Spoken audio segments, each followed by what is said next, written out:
Now, if you've been paying attention to our mini Gen Con episodes, which this is one of them, we talked about one called Tragedy Looper, where we played the demo, but because of our ignorance, we did not buy a copy because it sold out before we could get our hands on.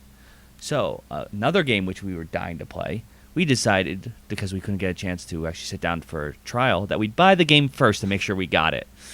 Yeah.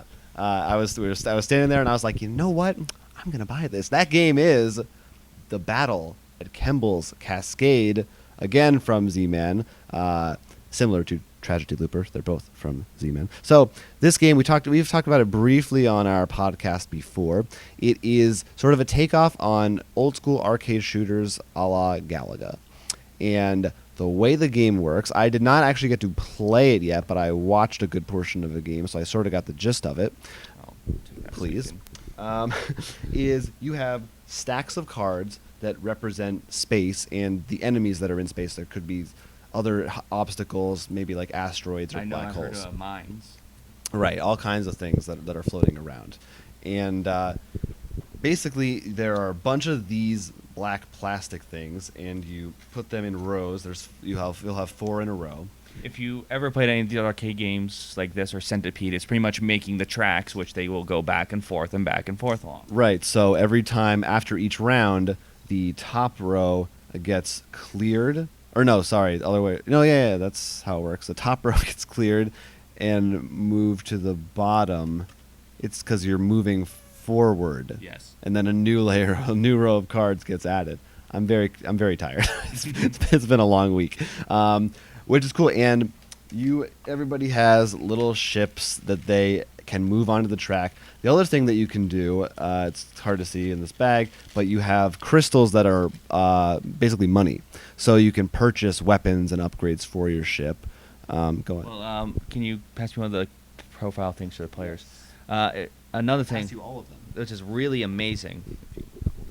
If you can notice, I'm going to put this up. They actually have little pixel artwork, which I think is really amazing. And of all these different alien species, that sort of remind you of that old gaming style. Like, Oh, yeah. I mean, like this one has a weird helmet.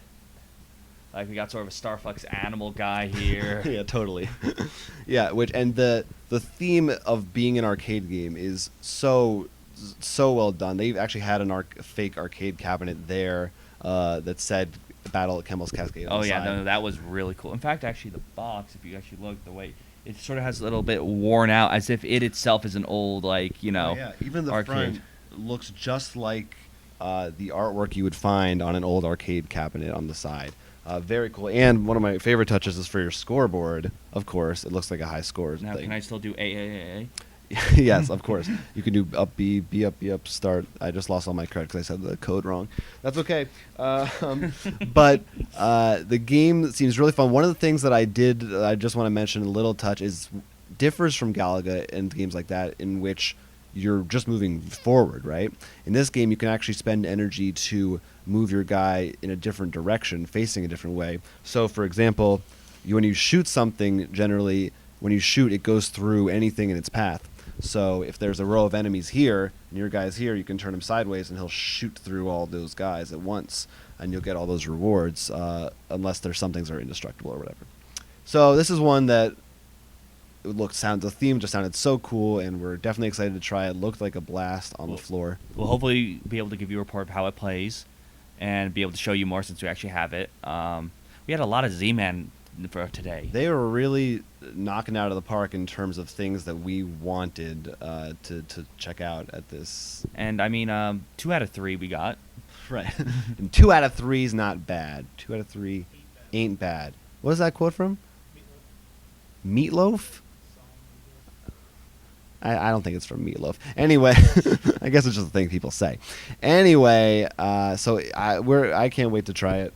The components are really nice. They definitely did a really good job on it. They put a lot of work into it. And it also has this unique mechanism with the whole scrolling board, and I'm really excited to try that out. Yeah, and very unique. You can tell, like we said, we showed you with the box art, they really put their work into it to really give it the theme. So if you like what you see, you want to check it out, or you don't like what you see, or anything that you want to tell us, you can leave a comment right below on the YouTubes, or you can send us an email. Our address is rollforcrit@gmail.com. And of course, you can reach us by our Twitter @RollForCrit, which we have been posting news from Gen Con. Absolutely.